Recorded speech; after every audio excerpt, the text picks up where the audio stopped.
السلام علیکم ورحمۃ اللہ وبرکاتہ۔ الحمدللہ وکفا والصلاۃ والسلام علی من لا نبی بعد، اما بعد فاعوذ باللہ السمیع العلیم من الشیطان الرجیم، بسم اللہ الرحمن الرحیم۔ الذین ينقضون عہد اللہ من بعد میثاقہ ویقطعون ما امر اللہ بہ ان یوصل ویفسدون فی الارض اولئک هم الخاسرون۔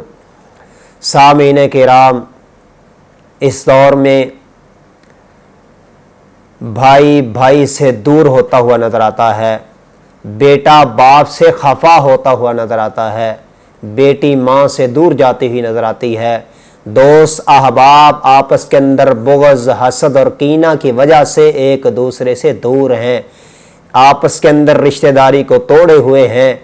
اس کے شریعت اسلامیہ کے اندر بہت زیادہ مذمت بیان ہوئی ہے۔ آپس کے اندر پیار محبت اور شفقت سے رہنا، شریعت اسلامیہ اس کی بہت زیادہ تائید کرتا ہے، اس کی بہت زیادہ ترغیب دلائی ہے۔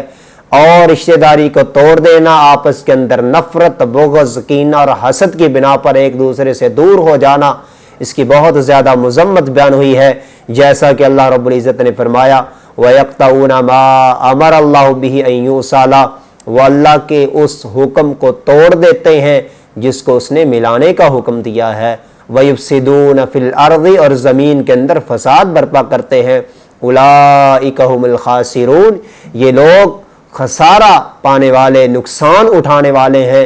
اسی طرح نبی معظم صلی اللہ علیہ وسلم نے فرمایا، صحیح جامع صغیر کے اندر حدیث موجود ہے، فرمایا ابغض الاعمال الی اللہ الاشراک باللہ ثم قطیعۃ الرحم، فرمایا اللہ کے نزدیک سب سے برا عمل رب کائنات کے ساتھ شرک کرنا، پھر قطع رحمی کرنا، رشتہ داری کو توڑ دینا، یہ اللہ کے نزدیک سب سے برا عمل ہے۔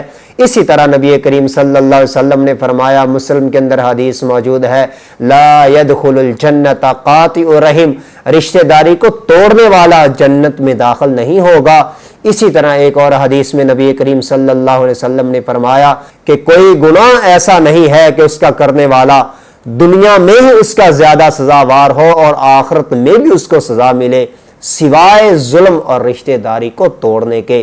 یعنی ظلم اور رشتہ داری کو توڑنا، اس کا صرف آخرت میں ہی سزا اس کی نہیں ملے گی، بلکہ دنیا میں ہی اللہ رب العزت اس کا انجام انسان کو چکھا کے رہے گا۔ اس لیے سامعین کرام، ناظرین کرام، آپس کے اندر پیار محبت اور شفقت کے ساتھ زندگی بسر کریں۔ اللہ رب العزت ہمیں اس پر عمل پیرا ہونے کی توفیق عطا فرمائے۔ وما علینا الا البلاغ المبین۔ زندگی شعور سے، الحکمہ انٹرنیشنل۔